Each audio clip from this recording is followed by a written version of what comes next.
எல்லாருக்கும் வணக்கங்க. எல்லாரும் நல்லா இருக்கீங்களா? இன்றைக்கி நம்ம கண்ணம்மா சுலகில் என்ன வீடியோ பார்க்க போகிறோம்னா, மணத்தக்காளி காய் குழம்பு தான் இன்றைக்கி நம்ம வைக்க போகிறோம். மணத்தக்காளி காய் கிடச்சுன்னா விடாதீங்க. இந்த மாதிரி ஒரு தடவை கிராமத்து ஸ்டைலில் செஞ்சு சாப்பிட்டு பாருங்கள். ரொம்ப அருமையாக இருக்கும். மணத்தக்காளி கொஞ்சமாக எடுத்து நல்லா சுத்தமாக கழுவி எடுத்து வச்சாச்சுங்க. ஒரு தக்காளி பழம் மிக்ஸி ஜாரில் அரைச்சி வச்சுக்கரலாம். சின்ன வெங்காயம் ஒரு கைப்பிடி அளவு, 10 12 பல் பூண்டு. இப்போ குழம்பு தாளிக்கிறதுக்கு தேவையான அளவு நல்லெண்ணெய் சேர்த்து நம்ம தாளிச்சுக்கிறோம். நல்லெண்ணெய் சேர்க்கும்போது நல்லாயிருக்கும் குழம்பு. நல்லெண்ணெய் பிடிக்கலன்னா நீங்கள் தாளிக்கிற எண்ணெய் வேறு எந்த எண்ணெயாக இருந்தாலும் நம்ம பயன்படுத்திக்கிறலாம். கடுகு உளுந்து வெந்தயம் பொரிஞ்சு வரவும் நம்ம சின்ன வெங்காயம் பூண்டு உரித்து வச்சுக்கிறோம் இல்லையா, அதை சேர்த்து நம்ம நல்லா எண்ணெயிலேயே வதக்கிடலாம். மணத்தக்காளி காய் உங்களுக்கு கிடச்சுன்னா வாங்கி இந்த மாதிரி குழம்பு வச்சு சாப்பிட்டு பாருங்கள். ரொம்ப சூப்பராக இருக்கும். வாய்ப்புண், வயிற்றுப்புண், செரிமான பிரச்சனை, மலச்சிக்கல், கல்லீரல் ஆரோக்கியம், நோய் எதிர்ப்பு சக்தி, தூக்க கலைப்பு, சிறுநீரகப்பு இருக்குது. இந்த மாதிரி பிரச்சனைக்கெல்லாம் இந்த மணத்தக்காளி காய் ரொம்ப நல்லது உடம்புக்கு. அடிக்கடி சாப்பிட்லைனாலும் வாரத்துக்கு ஒரு நாள், மாதத்துக்கு ஒரு நாள் கிடச்சுன்னா வாங்கி வைங்க. ரொம்ப நல்லா இருக்குங்க.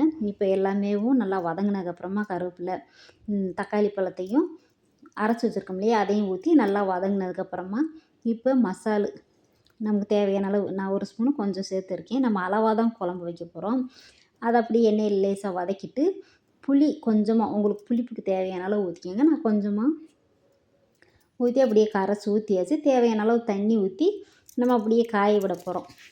நல்லா குழம்பு காயட்டும். நம்ம கழுவி வச்சுருக்கோம் இல்லையா, அது குழம்பு இறக்க போகிறதுக்கு முன்னாடி எண்ணெயில் வதக்கி நம்ம சேர்க்கணும்.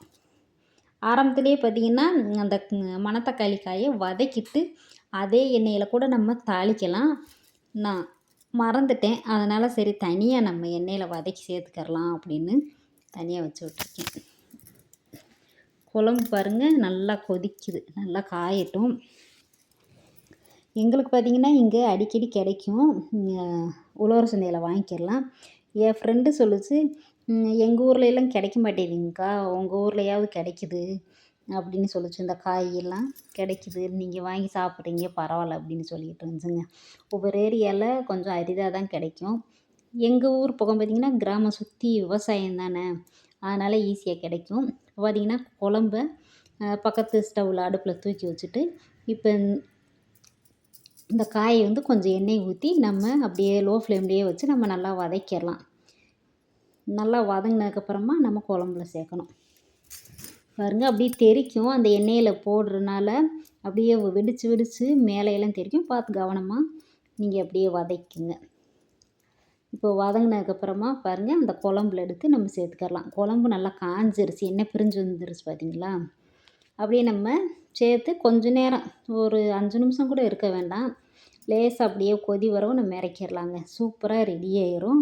இது போல் ஒரு தடவை நீங்களும் மணத்தக்காளி காய் குழம்பு செஞ்சு சாப்பிட்டு பார்த்துட்டு எப்படி இருக்குன்னு சொல்லுங்கள். பசியும் நல்லா எடுக்கும். சூப்பராக ரெடி ஆயிடுச்சு, வாங்க சாப்பிடலாம். அருமையாக அட்டகாசமாக இருக்குது, கலர்ஃபுல்லாக பார்க்கும்போதே. பாய், நன்றி, வணக்கம்.